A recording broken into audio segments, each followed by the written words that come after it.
Ito ang munting garden ko dito sa bakuran ko.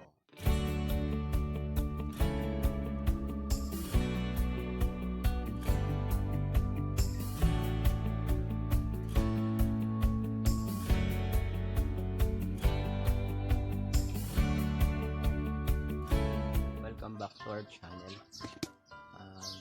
I-share ko lang sa inyo yung mga pananim ko. So, nag-start ako nagtanim. So, eto na ngayon yung result ng mga tinanim kong lemon tree. Guys, papakita ko lang. Medyo malalaki na siya. Hindi ko expect na mabubuhay pala sila dito. Ayan guys. So, bali marami akong tinanim dito sa gilid ng aking munting bahay. Meron akong mga papaya tree. Yes guys, papaya tree. Tapos meron din lemon dito. Tapos meron kalamansi, dalanghita or dalandan. Tapos meron din akong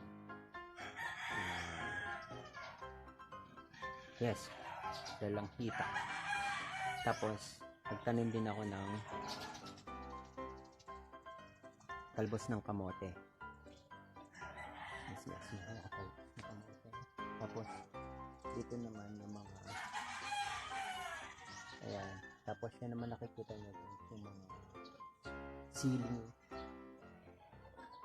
red bell pepper or green bell pepper. Yan yung mga tinanim ko guys. Yan ang libangan ko everyday. So tinatanim ko sila, pinapalago para kahit pa paano may ma-harvest.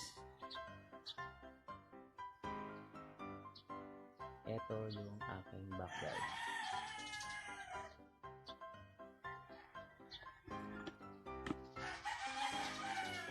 Ayan guys, yan naman yung mga tanim ko.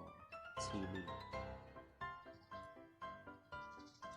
So, naglagay din ako sa mga pots.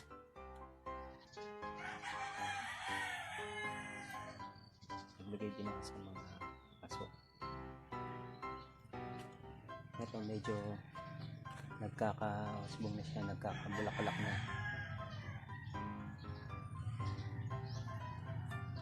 Tapos, nag-try din pala akong magtanim ng carrots. Ayan guys. May carrots din ako dito.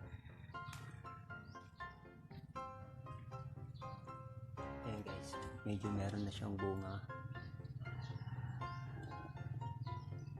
Tapos nag-seedlings pa ako ng kalabasa. Ayan. So marami purpose guys yung mga nabasag na mga paso. So kinuha ko na lang siya ng pananim para kahit pa paano kapakinabangan. Tapos nag-iipon din pala ako ng fertilizer. Ayan guys. So patutuyin ko lang siya ng konti. Tapos ihihiwain ko siya ng maliit para isama ko sa soil.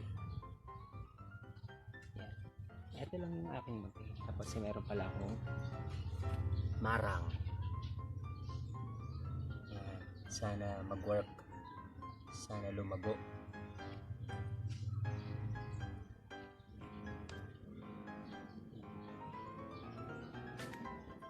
Meron pala akong tinanim na pinya. Ayan. Dalawa siya. So, tinry ko lang siya. Bali, ito yung pinaka ng pinya. So, nag-work naman siya. So, nabuhay. Tapos, ito yung mga lemon tree. So, hindi ko pa siya nalipat sa lupa. So, ilagay ko muna siya sa mga paso. Tapos, may aloe vera ko. Tapos, yan, ube.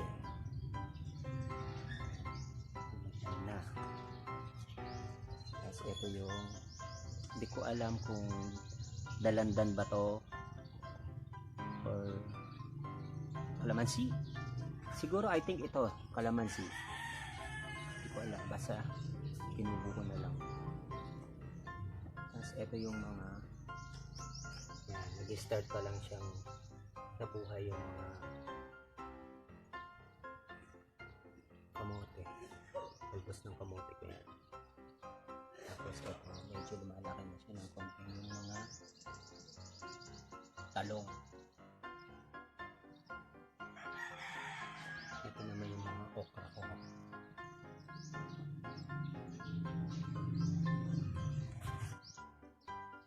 Nag-start na silang musbong. Tapos ito yung tanim ko. Sana papaya dwarf sana to para maabot ko pag namunga siya. So nag-start na siya namumulaklak.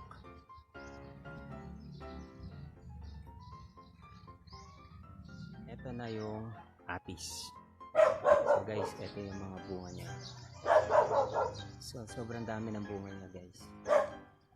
Hindi ko expect na mamunga siya ng ganito. Sobrang dami. Kahit pa paano may ma-harvest ako at may makain yung mga bata. Ayan. Ito ang munting garden ko dito sa bakuran ko. Ayan guys. Okay guys, hanggang dito na lang. Pasensya na kayo sa aso, maingay sa kapitbahay. So yun, ito yung munting atis. So guys, paano? Salamat sa panonood, sa konting oras na binigay nyo sa akin. Eto, mainit ngayon dito, tapos mamayang hapon uulan. So ganun lang. Salamat guys, thanks for watching. Don't forget to subscribe and comment down below. Paki-like na rin po at share. Salamat guys. Thank you.